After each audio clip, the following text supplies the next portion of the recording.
लोग श्रीमद् भागवतम के दूसरे स्कंद के चौथे अध्याय के 21वें श्लोक को आज देखेंगे।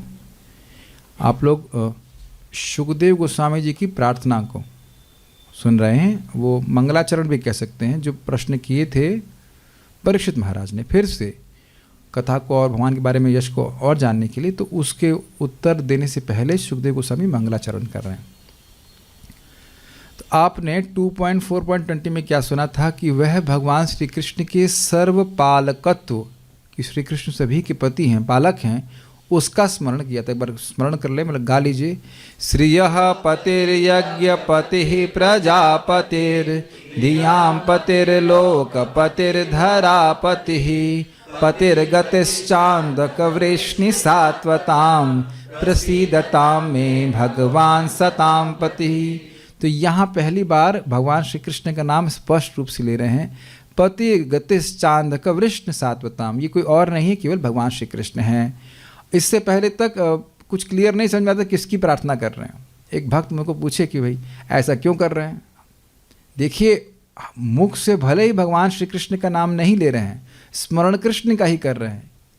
अगर पूछा जाए कि किसका कीर्तन करने से, किसका स्मरण करने से, किसका ईक्षण करने से, किसका वंदन करने से व्यक्ति तुरंत मुक्त होता है, तो एक ही उत्तर है, भगवान कृष्ण, और किसी का नहीं। लेकिन वो नाम बस नहीं बोल रहे हैं। ऐसा नहीं कि वो स्मरण किसी और का कर रहे हैं। आप मेरी बात समझ पा रहे हैं? जैसे कह रहे हैं यद कीर्तनम, जिनके स्मरण करने से, तो कृष्ण का नाम नहीं मुख से निकल रहा है, लेकिन स्मरण उनका ही हो रहा है। लेकिन अब आप जानते हैं कि प्रेमातिरेक, प्रेम अत्यधिक बढ़ जाने के कारण उनसे रहा नहीं जा रहा, वह कृष्ण का नाम ले रहे हैं। समझ पा रहे हैं? कृष्ण का नाम दिख रहा है ना आपको। पतिर गतिश्चा अंधक वृष्णि सात्वताम, वृष्णि वंशियों के एकमात्र गतिपति हैं भगवान श्री कृष्ण, तो वो नाम रखा जा रहा है। अब और इन दो श्लोकों में, दैट मीन्स 2.4.21 और 22 में भगवान के ज्ञान देने के गुण को स्मरण कर रहे हैं। उत्तर प्रश्न बहुत कठिन पूछा गया था सृष्टि के संबंध में, तो वह उत्तर जानने के लिए भगवान के संबंध में है, तो भगवान की कृपा याचना कर रहे हैं कि भगवान मुझे ज्ञान दें, जिसके द्वारा मैं परीक्षित महाराज के द्वारा किए गए प्रश्न का उत्तर दे सकूं। लिंक समझ रहे हैं? अब पिछले श्लोक में क्या स्मरण कर रहे थे? भगवान के सर्व पालकत्व का। सभी के पालक भगवान श्री कृष्ण हैं, तो मुझ पे भी कृपा करें। और अब यहाँ क्या बोल रहे हैं? यहाँ और आगे वाले में 21 और 22 में भगवान के इस गुण को बोल रहे हैं कि भगवान सभी को ज्ञान प्रदान करने वाले हैं। ठीक है, ये बात समझिएगा। बाकी ये पॉइंट आप समझ लेंगे तो फिर श्लोक ठीक समझ में आएगा। मैं भी, और मुझे बोलने का उत्साह हो रहा है कि क्या लिखा है, लेकिन अभी हम उसको नहीं समझाएंगे, पहले गा लेते हैं, उसके बाद समझाएंगे। बस इतना ध्यान रखना, भगवान सबको ज्ञान देने वाले हैं। याद रहेगा इतनी बात, तब इसको रिलीज कर पाएंगे। मेरे पीछे बोलिए, कहाँ गए? हाँ। यदंग्रभिध्यान समाधिधौतया, यदंग्रभिध्यान समाधिधौतया धियानुपश्यन्ति हि तत्त्वमात्मनः, धियानुपश्यन्ति हि तत्त्वमात्मनः वदन्ति चैतत् कवयो यथारुचं, वदन्ति चेतत् कवयो यथारुचं समे मुकुन्दो भगवान् प्रसीदताम्, समे मुकुन्दो भगवान् प्रसीदताम् यदंग्रभिध्यान समाधिधौतया धियानुपश्यन्ति हि तत्त्वमात्मनः, यदंगभिध्यान समाधिधौतया धियानुपश्यन्ति हि तत्त्वमात्मनः, वदन्ति चैतत् कवयो यथारुचं समे मुकुन्दो भगवान् प्रसीदताम्, वदन्ति चेतत् कवयो यथारुचं समे मुकुन्दो भगवान् प्रसीदताम्, यदंग्रिभिध्यान समाधिधौतया धियानुपश्यन्ति हि तत्त्वमात्मनः, यदंगभिध्यान समाधिधौतया धियानुपश्यन्ति हि तत्त्वमात्मनः, वदन्ति चैतत् कवयो यथारुचं समे मुकुन्दो भगवान् प्रसीदताम्, वदन्ति चेतत् कवयो यथारुचं समे मुकुन्दो भगवान् प्रसीदताम्, यदङ्गभिध्यान समाधिधौतयादियानुपश्यन्ति हि तत्त्वमात्मना यदङ्ग्रभिध्यान समाधिधौतया धियानुपश्यन्ति हि तत्त्वमात्मनः वदन्ति चेतत् कवयो यथा रुचं समे मुकुन्दो भगवान् प्रसीदताम् वदन्ति चैतत् कवयो यथा रुचं समे मुकुन्दो भगवान् प्रसीदताम् यदङ्ग्रभिध्यान समाधिधौतया धियानुपश्यन्ति हि तत्त्वमात्मनः यदङ्ग्रभिध्यान समाधिधौतया धियानुपश्यन्ति हि तत्त्वमात्मनः वदन्ति चैतत् कवयो यथा रुचं समे मुकुन्दो भगवान् प्रसीदताम् वदन्ति चैतत् कवयो यथा रुचं समे मुकुन्दो भगवान् प्रसीदताम् यदङ्घ्रभिध्यान समाधिधौतया धियानुपश्यन्ति हि तत्त्वमात्मनः यदङ्ग्रभिध्यान समाधिधौतया धियानुपश्यन्ति हि तत्त्वमात्मनः वदन्ति चैतत् कवयो यथा रुचं समे मुकुन्दो भगवान् प्रसीदताम् वदन्ति चैतत् कवयो यथा रुचं समे मुकुन्दो भगवान् प्रसीदताम् यदङ्घ्रभिध्यान समाधिधौतया धियानुपश्यन्ति हि तत्त्वमात्मनः यदङ्ग्रभिध्यान समाधिधौतया धियानुपश्यन्ति हि तत्त्वमात्मनः वदन्ति चैतत् कवयो यथा रुचं समे मुकुन्दो भगवान् प्रसीदताम् वदन्ति चैतत् कवयो यथा रुचं समे मुकुन्दो भगवान् प्रसीदताम्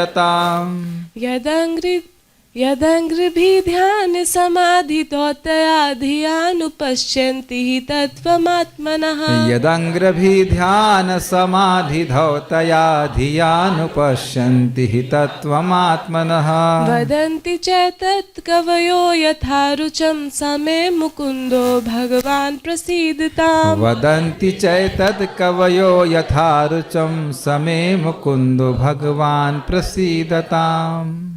धन्यवाद। देखते हैं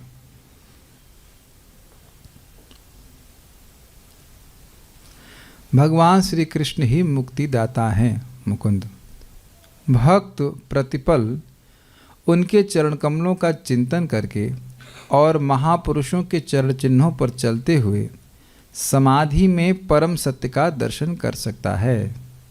तथापि विद्वान ज्ञानी जन उनके विषय में अपनी सनक के अनुसार चिंतन करते हैं। ऐसे भगवान मुझ पर प्रसन्न हो। तो अगर पहले अनुवाद को थोड़ा समझ लें, भगवान श्री कृष्ण एक शुद्ध भक्त को क्या प्रेरणा देते हैं? एक दूसरे शुद्ध भक्त की शरण लेने के लिए। आप सब लोग शुद्ध भक्त हैं, इसीलिए आप लोग पर श्रील प्रभुपाद जी को स्वीकार कर रहे हो। आप लोग यस बोलने की ज़रूरत नहीं है, मुझे पता है इसका। Unless you have pure devotion you won't accept Srila Prabhupada. शुद्ध भक्त की बात तभी स्वीकार करेगा जब व्यक्ति शुद्ध भक्ति में इंटरेस्टेड हो। कुछ समझ में आ रहा है कि नहीं आ रहा है? प्रभुपाद मिक्स्ड डिवोशन सर्विस को कब बोल रहे हैं? हमेशा शुद्ध भक्ति के बारे में बता रहे हैं कि नहीं? तो शुद्ध भक्त का आश्रय लेकर के व्यक्ति भक्ति कर रहा है तो उसको भी वही अनुभव प्राप्त होगा कालांतर में, जब उसकी भक्ति परिपक्व हो जाएगी, जो एक शुद्ध भक्त को होता है। और इसके बारे में आप जानते हैं, प्रेमांजन छुरित भक्ति विलोचनेना संतः सदैव हृदयेषु विलोकयन्ति यम श्याम सुंदरम चिंत गुण स्वरूपम गोविंदमादि पुरुषम तमहम भजामि। ये एक निश्चित पथ है भक्ति का, इसमें कुछ लेफ्ट राइट जाने की जरूरत नहीं है। श्रील प्रभुपाद जी ने हमारे एकदम प्रेजेंट आचार्य से कहना चाहिए, उन्होंने एकदम स्पष्ट बताया है कि कैसे भगवान का प्रेम प्राप्त होगा। ठीक है, स्पष्ट बताया, भगवान का नाम उच्चारण करके, प्रसाद ग्रहण करके, भगवान के बारे में सुनकर, ये स्टैंडर्ड प्रोसीजर है। तो जो लोग इस प्रकार से निरंतर भगवान का ध्यान करते हैं, निरंतर मतलब रोज, अगर आपने 8.3.7 पढ़ा था तो वहाँ पे भी शब्द आया था अविड़म, निरंतर, रोज। रोज का मतलब होता है डेली। अब रोज का मतलब निरंतर का मतलब आप 24 घंटे नहीं कह सकते हो, साधना आप 24 घंटे नहीं कर सकते हैं, बाथरूम भी जाना होता है, बहुत सारे कार्य करना होता है, तो आप 24 घंटे की बात नहीं। यहाँ पे निरंतर का मतलब हो गया रोज करना। लेकिन एक और बात यहाँ पे आ सकती है कि प्रतिपल का अर्थ यह है कि मान लो बैठ के ध्यान नहीं कर रहा है, लेकिन कृष्ण के ध्यान के लिए भी कर्म कर रहा है। इसे प्रभुपाद भी प्रैक्टिकल समाधि कहते हैं। स्नान करने जा रहा है लेकिन जानता है कि वो क्यों जाना, उसके मन में है कि इसमें भी मंगल आरती जाना है, तो वो भी एक तरीका है। देखिए भक्त लोगों का जब ये बात बोल रहे हैं प्रतिपल उनके चरण कमलों का चिंतन करके, तो उसका अर्थ ये नहीं कि खाली वो बैठे हुए हैं। क्या प्रभुपाद जी केवल बैठे रहते थे? आप जानते हैं कि वो विभिन्न प्रकार की सेवाएं करते थे, लेकिन सभी का संबंध भगवान श्री कृष्ण से होता है। तो चरण कमलों का ध्यान मतलब कृष्ण की विभिन्न प्रकार से सेवा करना, और हर सेवा भगवान के चरण में प्रेम उत्पन्न करने वाली होती है। इस हम लोग आज सुबह सुन रहे थे कि नहीं, ये मतपरता की व्याख्या हो रही थी। हर प्रकार की इंद्रियों को भगवान की सेवा में लगाया जा रहा था, और उस प्रकार से अम्बरीश महाराज को 100तमो श्लोक जनाश्रया रति, वह भगवान उत्तम श्लोक में रति को प्राप्त हो गए थे। मन से भगवान के बारे में सोच रहे थे, आप जानते इस बात को। हाथों से भगवान के मंदिर की सफाई कर रहे थे, पैरों से भगवान के धाम में जाते थे, भगवान के मंदिर को देखने के लिए आँखों का भगवान के विग्रह को देखने के लिए आँखों का उपयोग करते थे, प्रसाद ग्रहण करते थे। इस प्रकार से इंद्रियों को भगवान की सेवा में लगाए रखते थे। ये है, ये नहीं खाली बैठ के चिंतन करना है। क्या प्रभुपाद ने हमको ऐसा सिखाया? नहीं, जप भी करना है, विभिन्न सेवाएं करनी, उन सभी चीज़ों में भगवान श्री कृष्ण का ध्यान सम्मिलित है। मैं समझता हूँ सभी भक्त इस बात को समझते हैं। और इस प्रकार से महापुरुषों के चरण चिन्हों पर चलते हुए समाधि में परम सत्य का दर्शन कर सकता है। स्पष्ट है, समाधि का मतलब होता है जहाँ से मन विश्व में कभी नहीं जा रहा है, केवल भगवान में जा रहा है। भगवत प्रेम की स्थिति है, उसमें भगवान का दर्शन कर सकता है। तथापि क्यों लगाया प्रभुपाद ने? बड़ा इंटरेस्टिंग है। तथापि का मतलब है कि ये एक प्रामाणिक तरीका है जिसके द्वारा भक्तों ने भगवान को देखा है। फिर भी का मतलब है कुछ ऐसे धूम्रकेतु हैं या बुद्धिमान लोग हैं, कोट एंड कोट बुद्धिमान है, वो अपनी बुद्धि लगाएंगे और भगवान की अपनी मति के अनुसार ईश्वर तो निराकार है, तुरंत ईश्वर निराकार है ऐसे करके व्याख्या करेंगे। ये कोई कहेगा साकार है लेकिन मर गया है, कुछ भी धारणा बोलेंगे, वह प्रभुपाद जी की बात को नहीं स्वीकार करेंगे, मतलब पूर्ववर्ती आचार्यों की बात नहीं स्वीकार करेंगे। इसलिए विद्वान ज्ञानी जन, देख रहे हैं ये टीका, मतलब ये मतलब क्या कह जाएंगे इसको, कमेंट, टॉन्ट रखा जा रहा है। वो विद्वान नहीं है। आप थोड़ा समझने का प्रयास कीजिए। पहला सेक्शन जो अनुवाद का, वो क्या कह रहे हैं? भगवान को यथावत देखते हैं। तो स्वाभाविक सी बात है, जब भगवान को यथावत देखने का क्या प्रोसीजर था? भगवान पे बारंबार स्मरण करना, भगवान का ध्यान करना, और उससे भगवान का प्रेम प्रकाशित होगा, भगवान दिख जाएंगे। भगवान प्राप्य नहीं है, प्राप्त हैं। ऐसा कुछ नहीं है जो भगवान से अलग हो। वो हमको दिख इसलिए नहीं रहा है क्योंकि भगवान का प्रेम नहीं है। मान लीजिए सूर्य के सामने खड़ा है, अब उसकी दोनों आंखों में मोतिया बिंद है, तो क्या सूर्य प्राप्य है? नहीं, सूर्य प्राप्त है, लेकिन उसकी मोतिया बिंद हटना चाहिए, बस ये बात है। Is it okay? तो कुछ विद्वानी ज्ञानी जन क्या करते हैं? उनके विषय में, किनके विषय में? भगवान के विषय में अपनी सनक के अनुसार चिंतन करते हैं।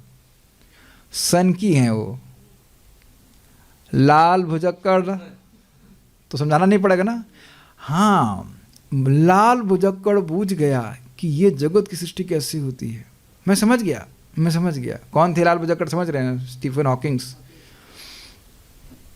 उसको एनीवेज, तो वो कैसे, एक छोटा सा एग्जाम्पल, कैसे हम लोग बड़ा स्पष्ट सोचते हैं भाई भगवान महाविष्णु ने दृष्टिपात किया किसके ऊपर?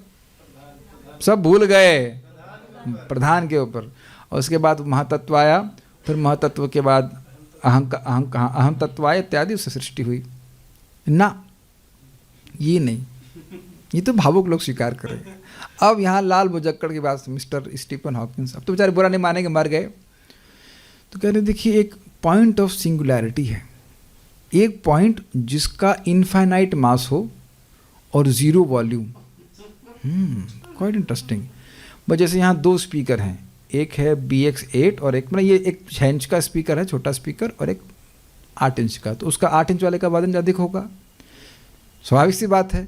तो जितना जितना वजन बढ़ाएंगे तो उसका कुछ परिमाण भी बढ़ना चाहिए ना। और ये कह रहे हैं कि असीमित उसका वजन है, लेकिन जो उसका परिमाण है वो 0 है। वाह, काफ़ी अच्छी फिलॉसफी है, इज इट नॉट? समझ में रहे हैं आप लोग?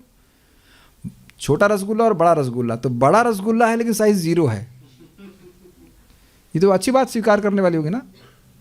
रसगुल्ला जितना बड़ा होगा तो साइज बड़ा नहीं होगा।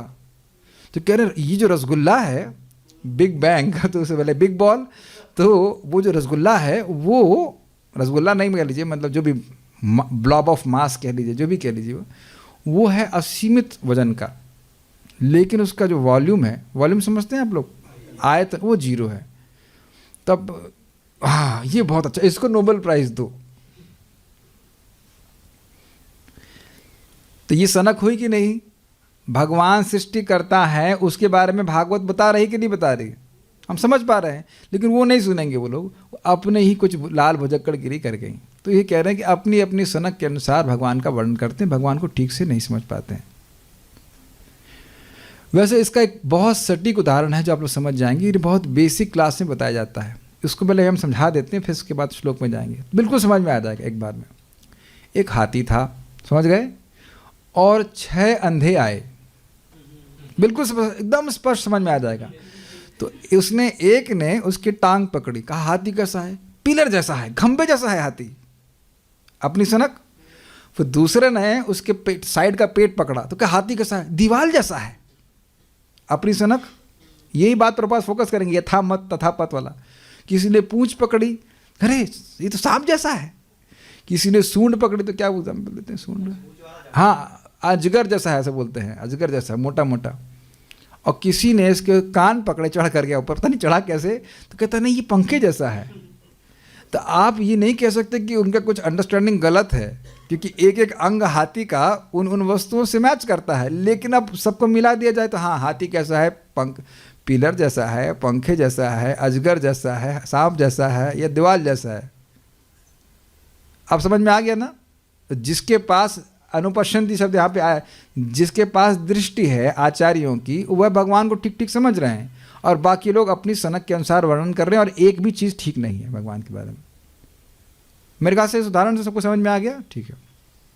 बहुत बहुत मत होते हैं भगवान के बारे में। अन्वय देखिए, यदंग्री, जिनके चरण कमलों का अभिध्यान, अभिध्यान का मतलब निरंतर ध्यान,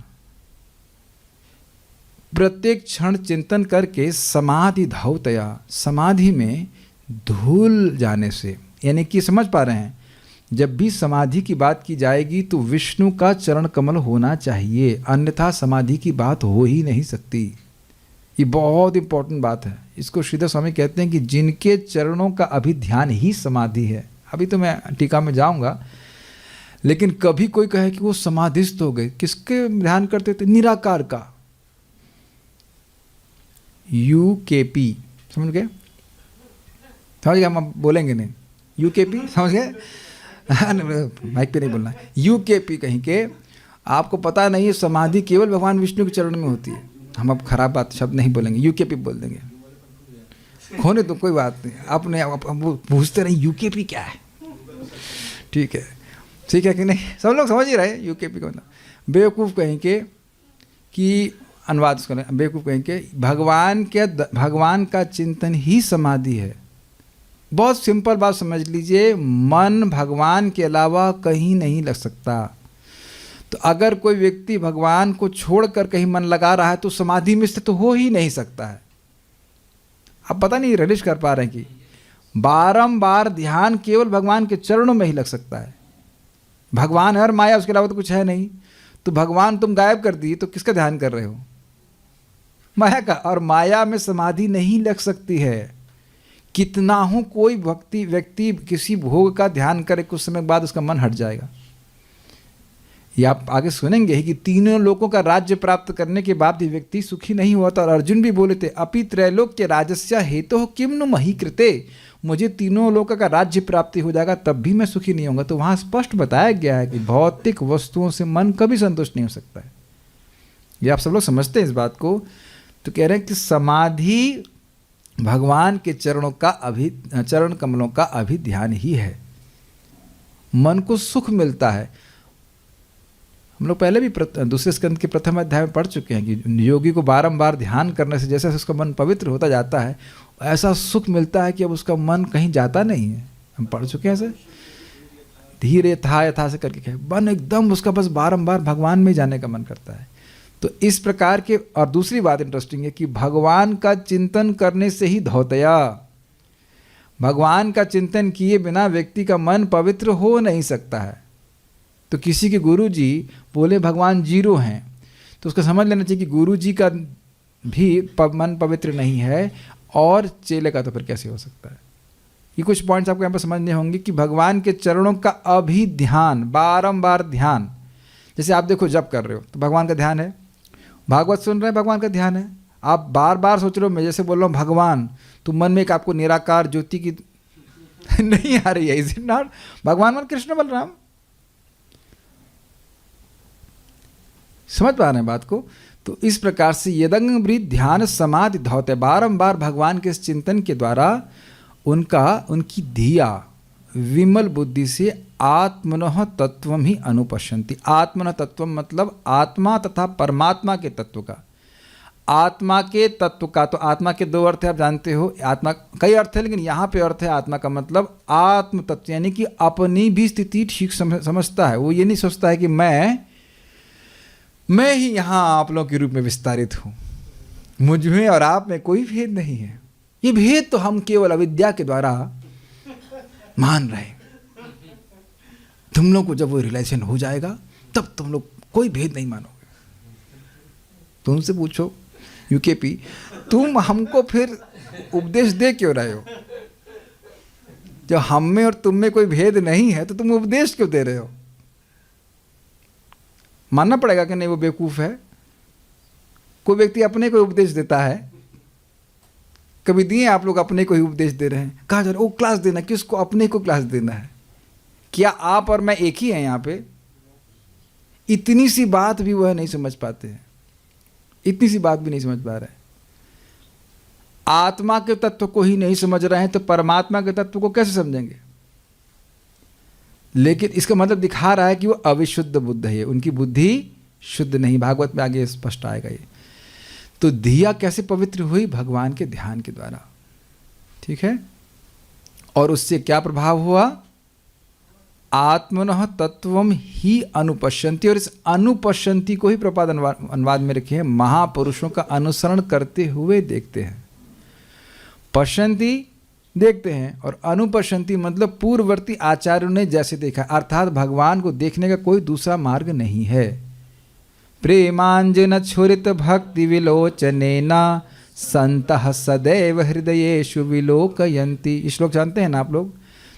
प्रेम के अंजन से जिनकी आंखें छुरित हैं, लेपित हैं, वो ही भगवान को देखते हैं। श्लोक तो आपने कई बार सुना है, लेकिन अब इस तरह से देखिए श्लोक को कि भगवान को देखने का एकमात्र तरीका क्या है? प्रेम का अंजन। और प्रेम कैसे प्राप्त होता है? भक्त्या संजातया भक्त्या, भक्ति के द्वारा। तो किसी भी पूर्ववर्ती आचार्य ने भगवान को कैसे देखा बताओ? प्रेम प्राप्त करके। और वो प्रेम कैसे प्राप्त हुआ? भक्ति करके। Is it very simple? यही बात बोला जा रहा है भाई। भक्ति में आपने सार क्या सीखा? मनमना भव मदभक्तो मदया जिमाम नमस्करू। और इन चारों में मनमना ही है। कैच किया आपने कभी? मनमना भव मद भक्त। किसके भक्त हैं आप? हाँ, कृष्ण के हैं। सिंपल सी बात है। अगर आप ये बोल रहे हो कि हम कृष्ण के भक्त हैं तो स्मरण दुर्गा जी का होगा। I mean with all due respect, but आप किसके भक्त हैं? आप लोग किसकी पूजा करते हैं? कृष्ण की। तो कृष्ण का स्मरण हुआ। और मदया जी दीपदान अगर आप कृष्ण बलराम को कर रहे हैं तो किसका स्मरण होगा? प्राइम मिनिस्टर का। तो वहां भी मन आपका लग गया। और प्रणाम करते हुए तो पता ही रहता है ना किसको प्रणाम कर रहे हैं। तो भगवान लोग तरीके बता रहे हैं मनमना होने का ही। मेरी बात आप समझ रहे हो? यद्यपि इंद्रियों से कार्य हो रहा है, लेकिन आप जानते हैं कि कार्य मन से होता है। सब लोग समझते हैं इस बात को। हम लोग अपनी इंद्रियों से कार्य नहीं करते हैं। क्या बात कर रहे हैं आप? इंद्रियों के पीछे मन होता है, मन के द्वारा कार्य करते हैं। अगर आप लोगों के मन में संकल्प भी नहीं आता तो आप कैसे आते हैं यहाँ पे बताइए? 6:30 तो रोज ही बजता है। तो ऐसा लग रहा है कि हम अपनी यहाँ पे इंद्रियों से करके आए हैं, वो ठीक है, सही है, लेकिन इंद्रियों के पीछे मन है। आप मेरी बात समझ पा रहे हैं? तो इंद्रियां लगाने का मतलब है कि मन लगाना है। Is it okay? ठीक है। तो हम ये सब बात क्यों बोल रहे हैं? अनुपश्यन्ति पे महापुरुषों ने, प्रभुपाद जी ने भगवान को देखा। कैसे देखा? देखा कि देखते ही रहते थे। हाँ, संतः सदैव हृदयेषु विलोकयन्ति, तो देखते ही रहते थे। कैसे देखते थे? भगवत प्रेम के कारण। श्रील प्रभुपाद जी गुरु महाराज ने भगवान को देखते थे, देखते ही रहते थे, उनके गुरु महाराज भी देखते रहते थे। प्रोसीजर बहुत सिंपल है।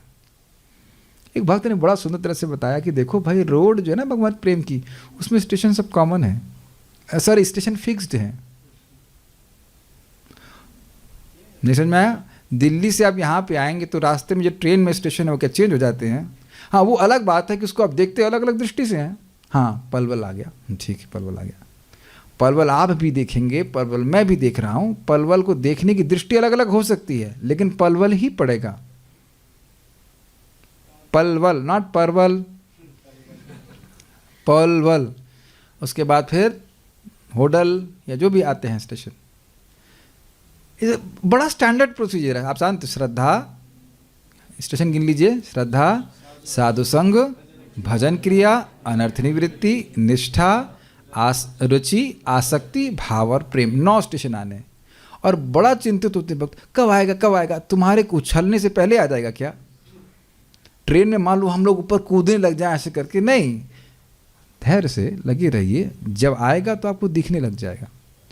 मैं अनुपश्यन्ति पे ही कह रहा हूँ कि बड़े धैर्य से, बड़े उत्साह के संग, निश्चय के संग पूर्ववर्ती आचार्यों ने, सभी ने भगवान का भजन किया और भगवान को देख लिए। भगवान अंदर ही बैठे हैं और हमारी ईगर, हमारी उत्कंठा को देख रहे हैं।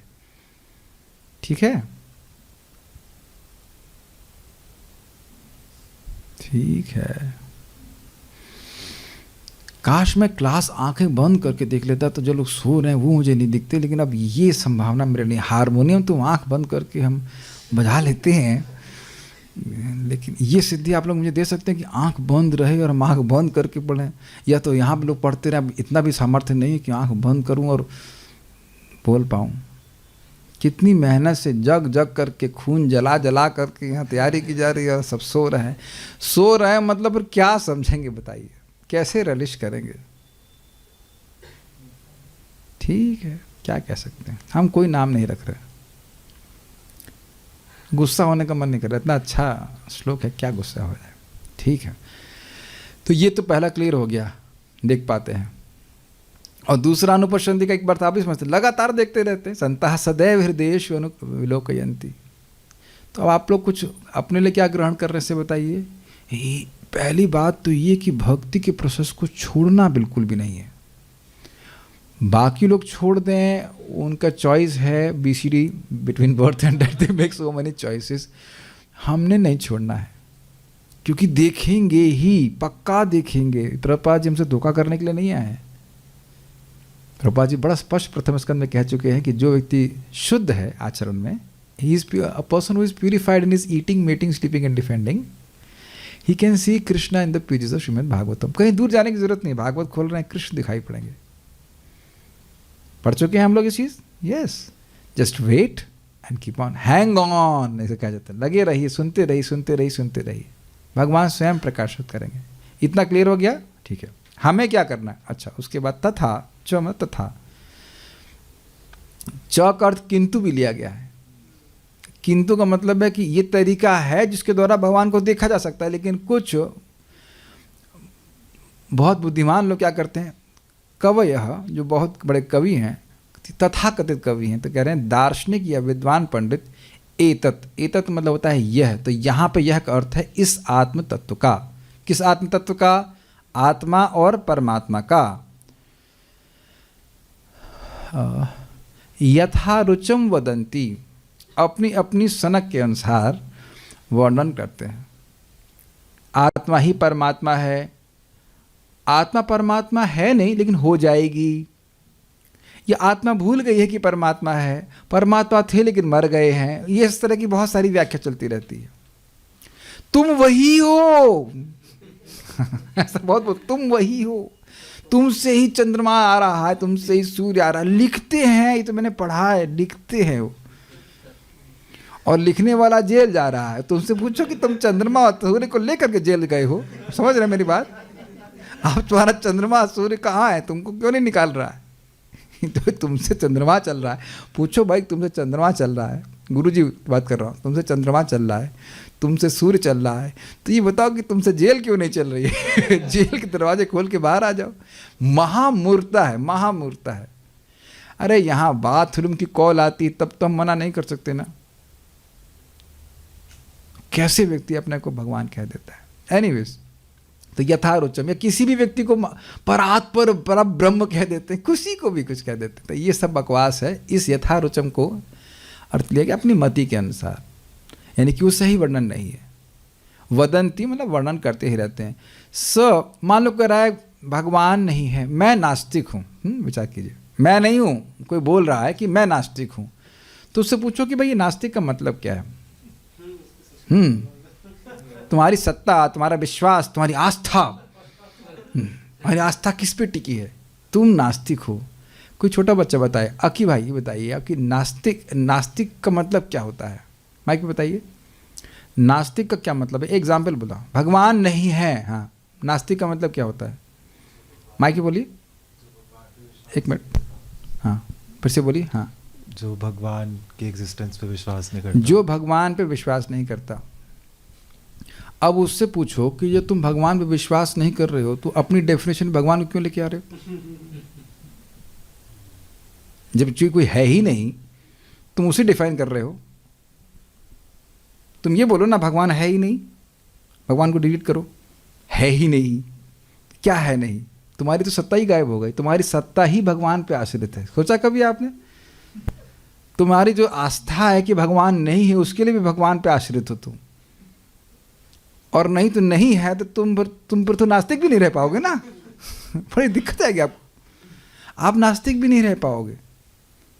ऐसे एक वो बहुत सारी सनकें हैं, उन एक एक सन को आप एक प्रकार से ध्वस्त कर सकते हो, कोई आधार नहीं। आपने कैच किया इस बात को? हम नास्तिक हैं, वो ये नास्तिक होते ना, उनकी बुद्धि इतनी जड़ होती कि वो सब ये आर्गुमेंट भी समझ नहीं पाएंगे। हम नास्तिक हैं, भगवान पे विश्वास नहीं करते, तो तुम्हारी सत्ता ही तो भगवान पे आश्रित है, वो उतना कैच नहीं कर पाएंगे। अच्छा चलिए, एक हम और बात बोलना चाह रहे थे जो भूल गया मैं। धिया पवित्र हो जाती है। आप लोग महसूस कर रहे हो कि कुछ बुद्धि शुद्ध हुई है, कुछ समझ में आ रहा है कि जीवन का उद्देश्य क्या है। और यह भी जितना जितना हमको समझ में आ रहा है, उतना उतना यह भी समझ में आ रहा है कि लोगों को समझ में नहीं आ रहा है, and they are wasting their time. इस प्रकार से हम पहले नहीं सोच पाते थे। तो ये आपने देखा कि भगवान के बारंबार नामोच्चारण के द्वारा, भगवान को देखने के द्वारा, भगवान को श्रवण करने के द्वारा कुछ बुद्धि पवित्र हुई है। यस बोलो या ना बोलो, आप समझ रहे हो। ये आपकी प्रायोरिटीज़ के चेंज होने के द्वारा प्रमाणित होता है। Got it? और बाकी लोगों को समझ में नहीं आ रहा है, बल्कि हो सकता है वो लोग कि आपको क्या सोच रहे होंगे, ये पागलों का सॉन्ग करके ये लोग भी पागल हो गए। महाराज बोल रहे थे कि कुछ लोग सोचेंगे ये लोग बेवकूफ़ है, एक आदमी बोल रहा है और सब सुन रहे हैं। एकदम वो मान के चलेंगे कि हम लोग टाइम वेस्ट कर रहे हैं। तो ये उनकी धिया की, बुद्धि की अपवित्रता का सूचक है। उस पर तो बहुत कुछ बोलेंगे, धर्म नहीं जा रहे, आगे बढ़ते हैं।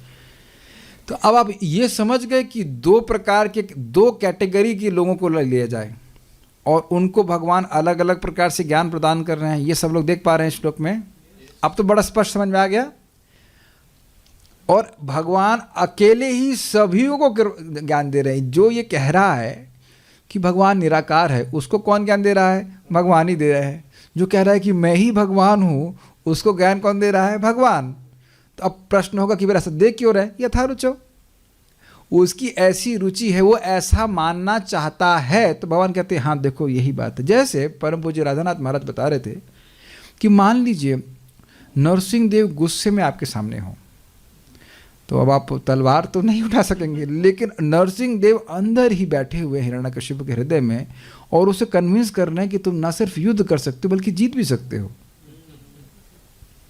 अब तो स्पष्ट समझ में आ रहा है कि भाई लोगों की अलग अलग रुचि मति होती है, इस कारण से भगवान अलग अलग प्रकार से उसको ज्ञान देते हैं। देखो मैं निराकार हूँ, और वो हम भक्तों को भावुक मानेंगे, ये दे आर कर्म बच्चे हैं, खुद ने तो खुद, हम लोग एडवांस्ड हैं। वेदांत सूत्र प्रकाशानंद सरस्वती 60,000 सन्यासियों का गुरु जी, और बारंबार यही वर्णन कर रहे हैं कि भगवान के हाथ नहीं है, पांव नहीं है, इत्यादि इत्यादि।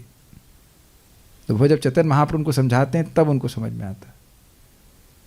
तो ये आप दो ग्रुप के लोग देख लिए, एक जिनको भक्तों की कृपा प्राप्त हुई, वह भगवान के भक्तों से श्रवण किए और भक्ति करके भगवान का ठीक ठीक दर्शन कर पाए। ये क्लियर हो गया। और दूसरे कैसे लोग हो गए, पूरा क्लास ले लीजिए, जो भगवान के भक्तों का आश्रय नहीं लेता वो अब अपने मन गणन तरीके से ही बोल रहा है।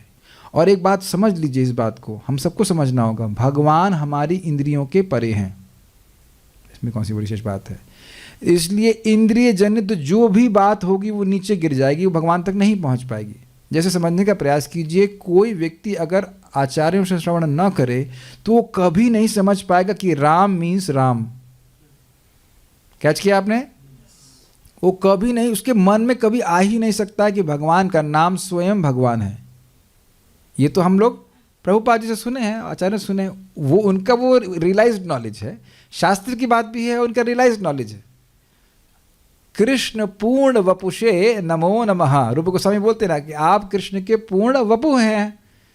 लेकिन ये कोई व्यक्ति कैसे स्वीकार करेगा बताइए? आचार्यों की बात को स्वीकार करेगा कि ये लोग रियलाइज्ड लोग हैं, हम अभी इंद्रियों से अपूर्ण हैं, इनके मार्ग में चलेंगे, हरे कृष्ण हम बोलेंगे, तो फिर धीरे धीरे करके हमारी जब इंद्रियां शुद्ध हो जाएंगी समझ में आ जाएगा। ये यथारुचम वर्णन नहीं है। जब मान लीजिए रूप गोस्वामी जी कह रहे हैं कि हे नाम प्रभु आप स्वयं कृष्ण हैं, ये यथामति वर्णन नहीं है, ये यथावत वर्णन है। यथावत और यथारुचि अर्थ समझ नहीं पा रहे हैं। यथावत मतलब जैसा वस्तु है उसका यथावत निरूपण करना, और यथारुचि मतलब अपने टेस्ट, अपनी सनक, अपनी बुद्धि के अनुसार करना, उसको नहीं समझ, अपनी बुद्धि, हाँ बुद्धि के अनुसार करना। हम इसमें आ रहे हैं, फिर से वो कहानी सुनानी पड़ जाएगी, कल ही सुनाई थी वैसे तो आप लोग जान रहे, लेकिन यहाँ पे एक प्रासंगिक बात है इसलिए बोल रहा हूँ। लाल बुजक्कड़ की कहानी, एकदम फिर हाथी की कहानी ले आते हैं कि एक गांव में किसी ने हाथी कभी नहीं देखा, जैसे यहाँ पे लोगों ने भगवान को कभी नहीं देखा, तो हाथी देखा नहीं, तो उस गांव से हाथी पार हो गया। प्लीज़ बोर मत होइएगा, मुझे पता है पुरानी स्टोरी है लेकिन प्रासंगिक है समझाने के लिए, यथारुचम यथावत समझाने के लिए। Please some stories have to be repeated. तो अब गांव वालों को तो बहुत दिक्कत हुई कि ये डिप्रेशंस कैसे आ रहे हैं बीच में बड़े बड़े, तो किसी को कोई समझ में नहीं आया। तो फिर लाल बुझक्कड़ प्रभु को बुलाया गया, जो हर चीज़ की मीमांसा करने में बहुत तेज थे, तो उनकी मीमांसा देखी। हाँ, कोई नहीं बूझ पाया, लाल बुझक्कड़ बूझ गया। क्या बूझा? क्या बताओ, क्या कहानी थी, क्या उनकी मीमांसा थी? कि हिरण चक्की का पाट अपने पाँव में बांध करके दौड़ गया, इसकी वजह से ये जो है डिप्रेशन है। कहाँ की बूझ है ना। तो अब ये यथारुचम वर्णन हुआ कि नहीं? क्या ये संभव हो सकता है कि पहली बात तो हिरण अपने, उसको पहले बात तो प्रश्न ये आएगा कि हिरण अपने पाँव में चक्की का पाट बांधेगा क्यों? एक प्रश्न तो ये है। दूसरा कि वो बांध पाएगा कैसे? अच्छा, ये भी बात, दो मान लो बांध भी लिए तो फिर आगे दो बांधेगा कैसे, ये भी बात आएगा। और हाँ, अब उसके बाद अगर बांध लिया तो दौड़ेगा कैसे? Got it? तो ये और बुद्धू लोग बिना सोचे समझे इस प्रकार के लाल बुझक्कड़ों की बात मान लेते हैं। जैसे भी मैंने एग्जाम्पल दिया सिंगुलरिटी का, तो साइंटिफिक एग्जाम्पल है, वो बिल्कुल निराधार है।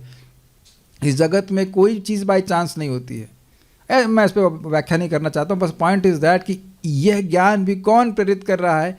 भगवान ही कर रहे हैं, क्योंकि वो ऐसा ज्ञान स्वीकार करना चाहते हैं। आगे देख लीजिए, स भगवान मुकुंदो, भगवान कृष्ण जो मुक्ति के सुख को कुत्सित करने वाले। मुकुंद का मतलब होता है मुक्ति देने वाले, और दूसरा एक अर्थ है कि मुक्ति के सुख को कुत्सित करने वाले। इसका अर्थ होता है कि भगवान अपनी भक्ति का इतना अधिक सुख देते हैं कि भक्त लोग मुक्ति को देखते भी नहीं हैं। मुक्ति मुकुलतांजलि सेवते अस्मान, बिल्व ठाकुर जी कहते हैं कि जिसके हृदय में भगवान श्री कृष्ण के प्रति शुद्ध भक्ति जागृत हो जाती है, मुक्ति ऐसे हाथ जोड़ करके प्रार्थना करती, कुछ सेवा का मौका अवश्य दें। Like that. मैं प्रसीदताम, मुझसे प्रसन्न हो। घबराइए मत, पूरा श्लोक आज नहीं किया जाएगा, हम तो केवल सबको इंट्रोड्यूस करा रहे हैं। देखिए, एक भक्त आज पूछ रहे थे, बड़ा इंटरेस्टिंग डिस्कशन हो रहा था उनसे कि हम भागवतम पढ़ रहे हैं जो भी है, लेकिन वो एग्ज़ाम लिखने की ऐसे लिखने की बहुत टेंशन होती है। मैं उनको समझा रहा था, देखिए भागवतम को समझने का तरीका मनन है। एक एक श्लोक, एक एक शब्द पे विचार कीजिए। हम लोग कुछ आपके सामने प्रस्तुत कर रहे हैं मनन करने के लिए। We have to think what these words are meaning and then you relish. It's not ऐसे लिखने के लिए भागवतम नहीं है कि टेंशन हो रही है, नहीं। भागवतम श्रवण करने से शोक मोह और भयापह, शोक मोह और भय नष्ट होना चाहिए। भय नहीं होना चाहिए कि ऐसे लिखना पड़ेगा, ऐसे लिखना पड़ेगा। समझ रहे हैं ना मेरी बात? कुछ अजीब सी बात हो रही है ना।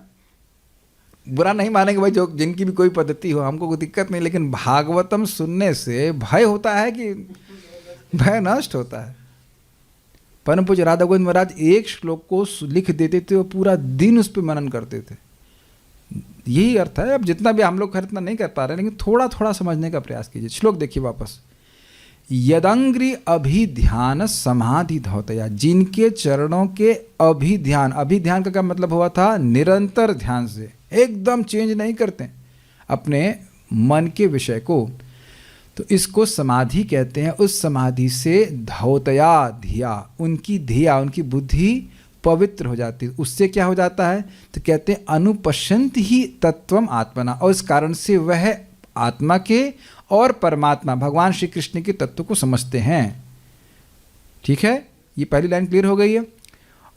और बाकी लोग क्या कहते हैं? वदंती च एतत्, च मतलब यहाँ अर्थ लिया है किंतु, किंतु एतत्, इस आत्म तत्व के बारे में बोलते हैं। क्या बोलते हैं? कवयो यथारचम, जो अन्य कवि हैं जो पूर्ववर्ती आचार्यों की बात को नहीं मानते हैं, वह अपनी अपनी रुचि के अनुसार इस तत्व का वर्णन करते हैं।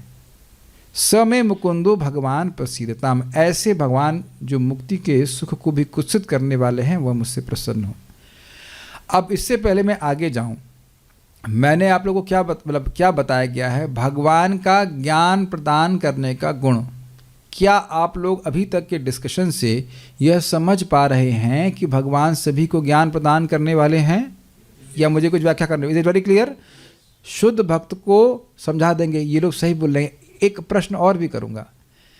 जब आप लोगों ने इस्कॉन के भक्तों से कृष्ण भावना की फिलॉसफी सीखी, कुछ तो समझ में आया वो कि हम लोग देह नहीं आत्मा, और उसके बाद जब आप निरंतर सुनते चले गए तो मन में ये आई थी बात कि ये लोग सही बोल रहे हैं? आया था? और कारण हम एक्सप्लेन नहीं कर सकते। This is Krishna's mercy. ये प्रैक्टिकल अपने जीवन में देख लीजिए। याद आ रहा है वो दिन जब पहली बार कृष्ण भावना को सुने थे? सुने ही नहीं थे, खाली भले नहीं समझ में आ रहा हो, सही बोल रहे हैं। ये मुझे इसलिए याद है क्योंकि मेरे को एकदम से बहुत स्ट्रांगली वो फीलिंग आई थी, ये सही है, ये बोल रहे हैं, ये सही है। समाओ जस्ट आप लोगों ने देखा होगा प्रभुपाद जी के ग्रंथ, किसी को, मैं तो प्रभुपाद की बुक्स पढ़ करके आया, एक चमत्कार सा होता है कि ज़्यादा समझ नहीं आता है लेकिन सही है, ये बस यही है और ये एकदम सही है। शायद आप में से कितने लोग ऐसा फीलिंग आई थी आपने जब प्रभुपाद ग्रंथ पढ़े होंगे? Very good. तो ये भगवान की विशेष कृपा है और इसी कारण से हम लोग ठीक ठीक समझ पा रहे हैं। मैं एग्जाम्पल फिर दे रहा हूँ। मैं कहाँ जा रहे थे, ट्रेन में कभी जाता नहीं हूँ, लेकिन एक जगह रास्ते में मिले थे कोई व्यक्ति, हमारे भी गुरुजी हैं, हम गुरुजी से मिलने जा रहे हैं। अच्छा, हमने कहा गुरुजी ने बता, आप कौन है? आत्मा। आत्मा। तुरंत हमने, अच्छा ठीक है, एक पास हो गया आपका टेस्ट। अच्छा ये बताइए भगवान कौन है? भगवान कौन है? ये तो गुरुजी ने कभी नहीं बताया, अब वो देख लीजिए। समझ में आ गया ना? और पता है अमेजिंग, ऐसा एक व्यक्ति मेरा इंटरव्यू लेने आए थे, फिर आप जानते हैं कि मैं उनका ही इंटरव्यू लेने लग गया। परेशान हो गया। उन्होंने कहा बताओ भाई, इसको तुम मानते हो, भगवान कौन है? तुम कौन हो? आत्मा। बोल दिया आत्मा। आत्मा। फिर बोला भगवान कौन है? भगवान तो बताया नहीं। मुझे ऐसे हंसी, भगवान तो बताया नहीं। फिर कहता है नहीं ये मेरी गलती है, मुझको नहीं पता है, अन्य लोगों को पता होगा। हमने कहा इस्कॉन के बच्चे को पता है कि Krishna is the supreme personality of God head, तुम तो हमारा इंटरव्यू लेने के लिए आए हो। आप गलत तो नहीं कह रहे ना?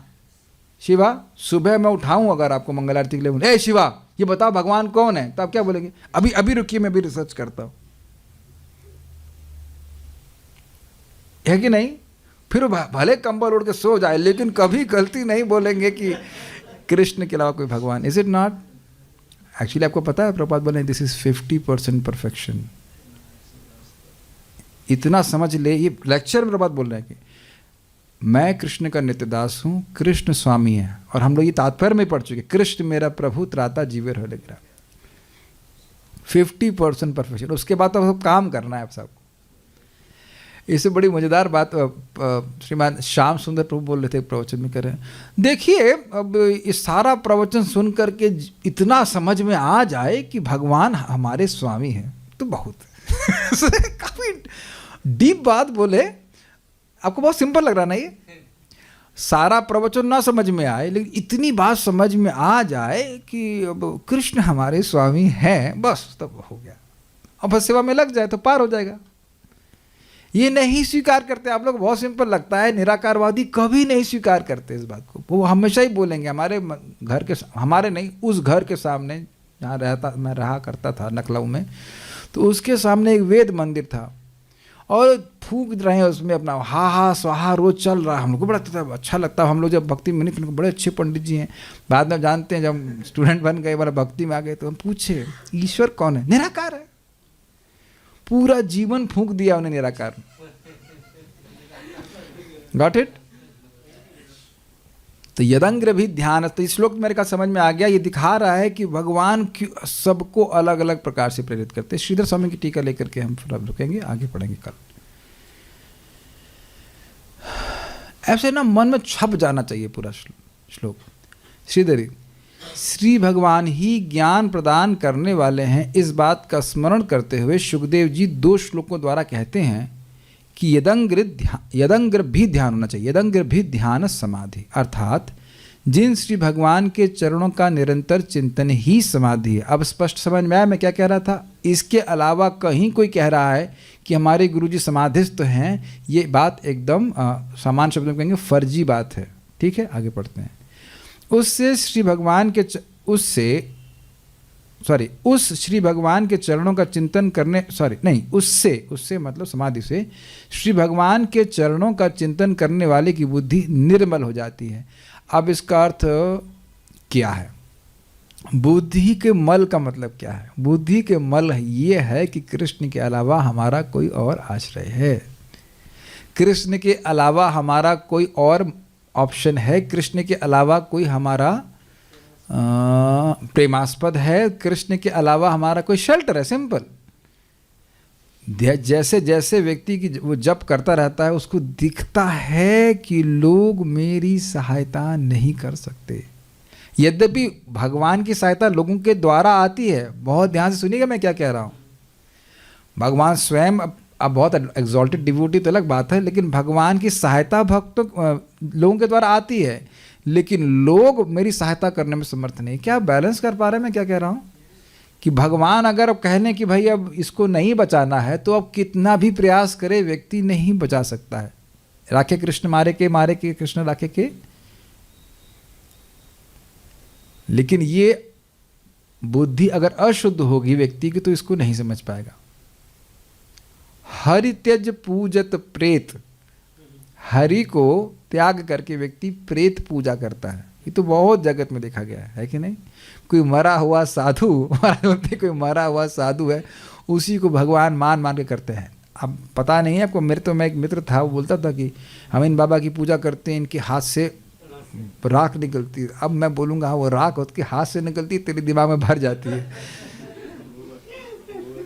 है कि नहीं? दिमाग में राख भरी तभी ना इस तरह ओह राख भरी ऐसे करके। और इसलिए वो बिल्कुल उनको भगवान मान लेते हैं, उन्हीं का नाम जप करते हैं, गुप्त नाम बोलते रहते हैं।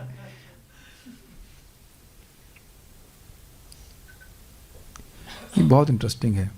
और यही चीज आप लोग हरि नाम के बारे में सुनते हैं, दुर्बुद्धि हरत्वम शुद्ध सत्व बुद्धि प्रदायकम। बारंबार यहाँ पे आपको लिंक करना पड़ेगा कि हरे कृष्ण मंत्र के बार बार उच्चारण के द्वारा व्यक्ति को समझ में आने लगता है कि मैं इस जगत का नहीं हूँ। जितने समय तक इस किराए के रूम में हैं अपने शरीर में, हमारा एकमात्र कर्तव्य भगवान के श्रवण कीर्तन में संलग्न होना है, जितना अधिक हो सके। इधर ऑल ओके? और आप आश्चर्य भी करेंगे कि हमारी आवश्यकताएं भी अपने आप पूर्ण करने लगने हैं कृष्ण। भक्तों को जो वाकई श्रवण कीर्तन में लगते हैं, आप देखेंगे कि अपने जीवन निर्वाह के लिए मेहनत नहीं करनी पड़ती, बहुत आसानी से प्राप्त हो जाता है। जो नहीं करते हैं उनके लिए ज़्यादा कठिनाई होती है। ये अपने आप जीवन में देखिएगा, किसी को खाने की कोई दिक्कत है, हमारे को भूख की दिक्कत है, खाने की दिक्कत बिल्कुल नहीं है। हमने कहा ये क्या है, मीटिंग छुड़वा दिया, मीटिंग तो है नहीं, स्लीपिंग थोड़ा देर है, अब ईटिंग भी बंद कर दिया, इतनी जल्दी नहीं, अभी तो ईटिंग बंद नहीं करनी थी। सही मैंने हमको अब ईटिंग भूख ही नहीं लग रही, पता नहीं क्या है ये बात कहाँ से। हाँ तो मैं खाली बोला था खाने की कमी नहीं है, भूख की कमी हो सकती है।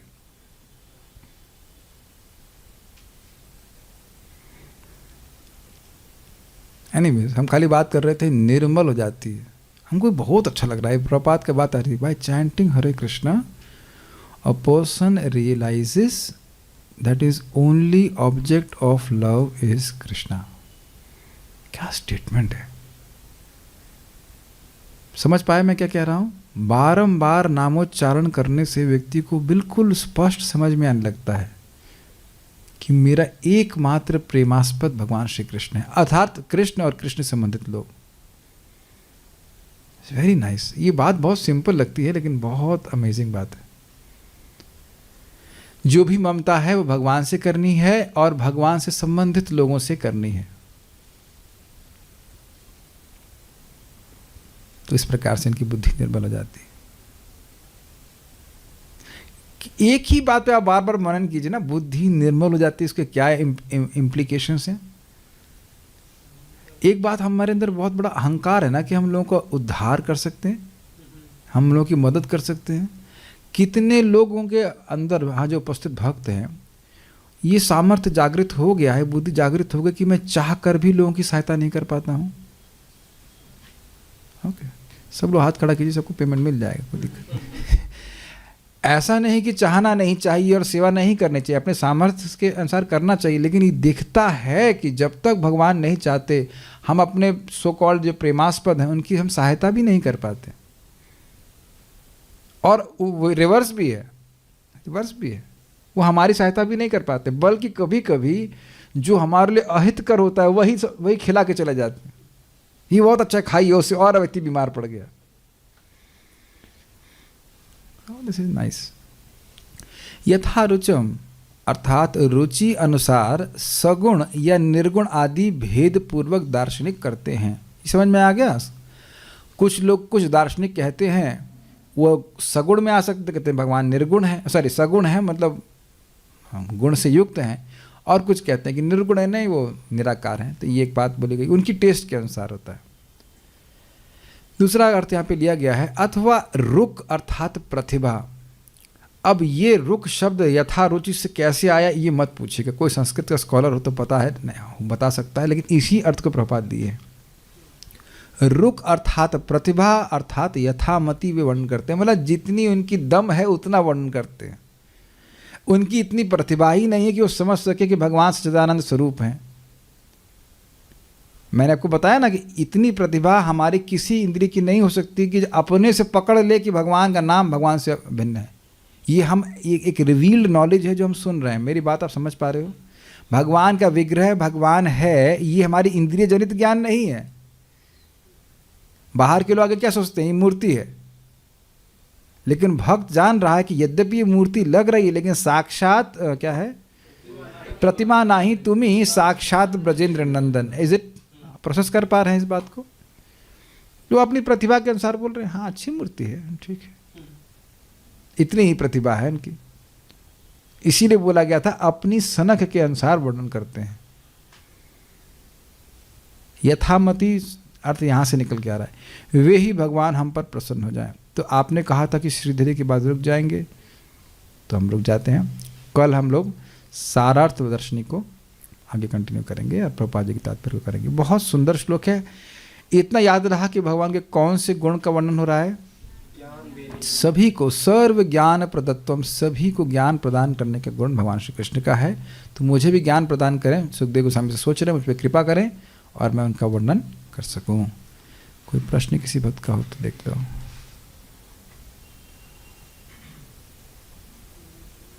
ठीक है, so will stop here. Shrimad Bhagavatam की जय, श्रील प्रभुपाद की जय, निताई गौर प्रेमानंदे।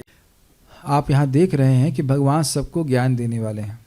जो व्यक्ति, बहुत ध्यान से सुनिए, जो व्यक्ति 10 अपराधों से बचेगा नाम के प्रति और गंभीरता से जाप कर रहा है, उसके हृदय में नाम की महिमा प्रकाशित की जाएगी।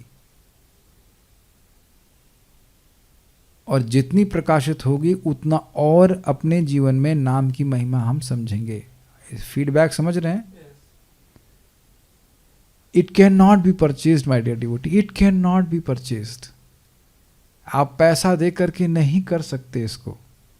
You have to earn this realisation. Mahaprabhu की कृपा से श्रीमान सार्वभौम भट्टाचार्य के हृदय में नाम उच्चारण करने की महिमा और नाम दान करने की महिमा प्रकाशित हुई। आप पढ़ लीजिएगा, जब सार्वभौम भट्टाचार्य जी के उद्धार की आप पढ़ेंगे, उसमें एकदम स्पष्ट लिखा हुआ है।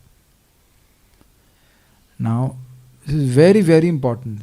भगवान को हम जाप के द्वारा प्रसन्न करेंगे तो भगवान इस जाप की महिमा हमारे हृदय में प्रकाशित करेंगे। This is the best gift Krishna can give. ये प्रभुपाद जी के शब्द हैं, मुझे पता चल गया है कि भगवान के धाम जाने का तरीका क्या है। हरे कृष्णा कृष्ण कृष्ण हरे हरे, हरे राम राम राम हरे हरे। गंभीरता से नाम उच्चारण कीजिए, भगवान फिर हृदय में नाम की महिमा एम्पलीफाई करते चले जाएंगे। It's a very important instruction which I wanted to tell. ये बहुत बड़ा लेसन हमको यहाँ से मिल रहा है। और नहीं तो लोग मीमांसा करते रहने से कुछ नाम की महिमा नहीं समझ में आती। Will stop now. Thank you all for joining. Meet Krishna willing tomorrow. Hare Krishna.